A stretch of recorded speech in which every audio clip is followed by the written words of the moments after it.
feeling overwhelmed by life's challenges? What if they're not holding you back, but lifting you up?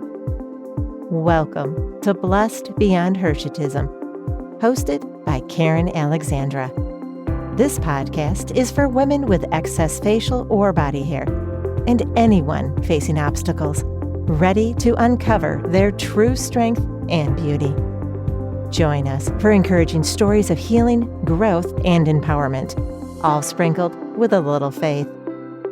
Listen on Spotify, Apple Podcasts, or wherever you tune in. Subscribe now and start your journey to being fearless, free, and forever loved. Hi, I'm Karen Alexandra, and I'm thrilled you're joining me today on Blessed Beyond Hirsutism, the podcast where we uncover the truth about who we are, fearless, free, and loved. Before we begin, take a moment to follow or subscribe so you won't miss any encouragement, and leave a rating. It helps others to discover the show faster. Today, let's talk about finishing this year strong, not with a frantic rush to check off goals, but with intentionality, reflection, and hope. Whether 2024 went as planned or not, this moment is an opportunity to embrace where you are, honor your journey, and step boldly into a new year. Together, we'll explore how growth, even in unexpected places, can prepare us for a brighter future. Let's begin by taking a moment to reflect on this past year. How can we release regret and embrace the growth we've experienced? Take a deep breath with me. Breathe in through the nose and release out through the mouth. Now, let go of the weight of unmet expectations.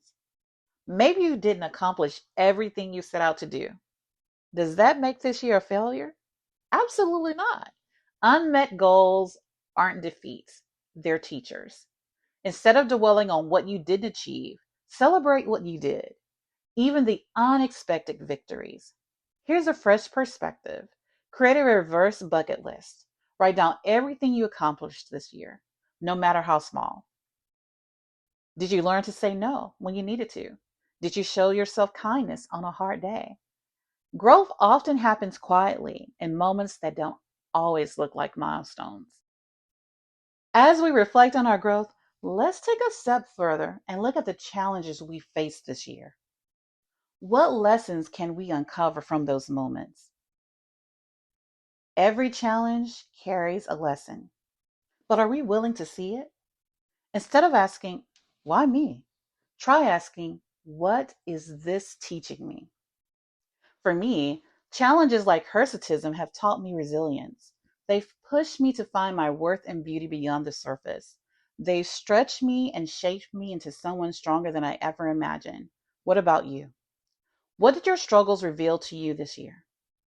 Your challenges are not your identity, they're opportunities to grow, to stretch, to become. Recognizing these lessons within our challenges is powerful. But what if we took it even further? What if we could thank those struggles for shaping us? Instead of resenting your struggles, thank them. Thank the moments that felt impossible for teaching you perseverance. Thank the days you felt unseen for showing you how to see yourself. When you thank your struggles, you take away their power to diminish you. Instead, you let them refine you. As you reflect on this year, write down one way your struggles made you stronger. Did they teach you patience, compassion, courage? These aren't small things. They're gifts of growth. Once we've embraced gratitude for the past, it's time to look inward at what might be holding us back. Our fears. Let's confront those whispers of fear together. Fear whispers loudest at the end of the year. Fear of failure, fear of change, fear of being judged, or even fear of success. Let's confront it. Write down everything you're afraid of. Get it all into the page. Then pick one fear and commit to facing it before the year ends. Maybe it's speaking up for yourself, taking a leap of faith, or showing a vulnerable part of yourself to the world. Growth lives on the other side of fear. And when we take even one small step forward, we'll realize fear is just a shadow. It only has as much power as you give it. Fear and self doubt often go hand in hand. Now, let's identify and challenge the beliefs about ourselves that have kept us stuck this year. This year, what belief about yourself held you back? Was it, I'm not enough?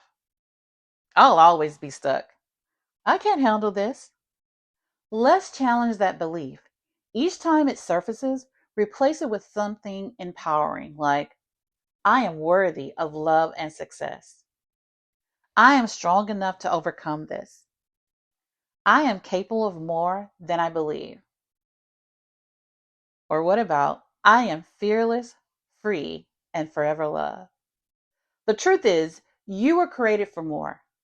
Lies only hold power if we let them. Spend these last days of the year rewriting your story, one thought at a time. As we rewrite those limiting beliefs, we can step out of our comfort zones and into what I call the stretch zone, that place where real growth happens.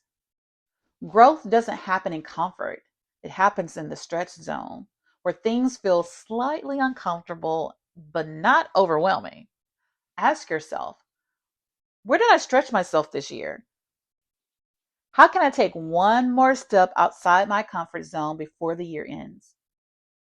Maybe it's pursuing a dream you've been putting off, forgiving someone, or embracing a part of yourself you struggle to love. Growth is about showing up even when it feels uncertain. With growth comes the promise of something new. As we approach 2025, let's shift our focus to intentions rather than resolutions. Resolutions often come from a place of fixing, but intentions come from a place of becoming. Ask yourself, who do I want to become in the next year? How can I show up for myself with more love and compassion? Choose a single word to define your year ahead, something that reflects your intention. Maybe it's courage, freedom, grace, or joy. Let that word guide your choices, your mindset, and your growth in the new year. And as we set our intentions for the new year, I'm reminded of a powerful scripture that speaks to the beauty of new beginnings. Isaiah 43:18 through 19 reminds us, forget the former things. Do not dwell on the past. See, I'm doing a new thing. Now it springs up. Do you not perceive it? God is always doing a new thing in our lives. His plans for you don't hinge on perfection, they hinge on progress. This scripture invites us to release the past, both regrets and successes, and embrace what is unfolding now. The new thing isn't always obvious. Sometimes it hides in the places we least expect, but it's there, waiting to spring up and show us the path forward. Reflect. What new thing is God stirring in your heart for 2025? As we close out 2024, remember this. You are not defined by what you didn't accomplish. You are defined by your courage to keep going, your willingness to grow, and your ability to rise even when life feels hard. Your journey isn't about perfection, it's about progress. Let's finish this year strong, not with pressure to achieve, but with gratitude for how far you've come and hope for what's ahead. The best is yet to come. Believe it. Before we wrap up, here's a quote to inspire us as we step into the new year. The future belongs to those who believe in the beauty of their dreams. Eleanor Roosevelt. Thanks for joining me today. Remember to subscribe, rate, and share. Subscribe to keep moving forward together. You'll get notifications for new episodes so you won't miss any encouragement. If you enjoyed today's episode, please leave a rating. It helps more beautiful people like you to discover the show faster. And if someone came to mind, share this with them. Until next time, be fearless, be free, and always remember you are forever loved. I'm loving the day, loving the way I look in the mirror. I got no fear, I'm feeling myself. Ring all the bells, I'm coming hot, not gonna stop. I'm liking my shoes, liking my shirt. I like how I move, skipping the dirt. I'm on top of the world, it feels so good.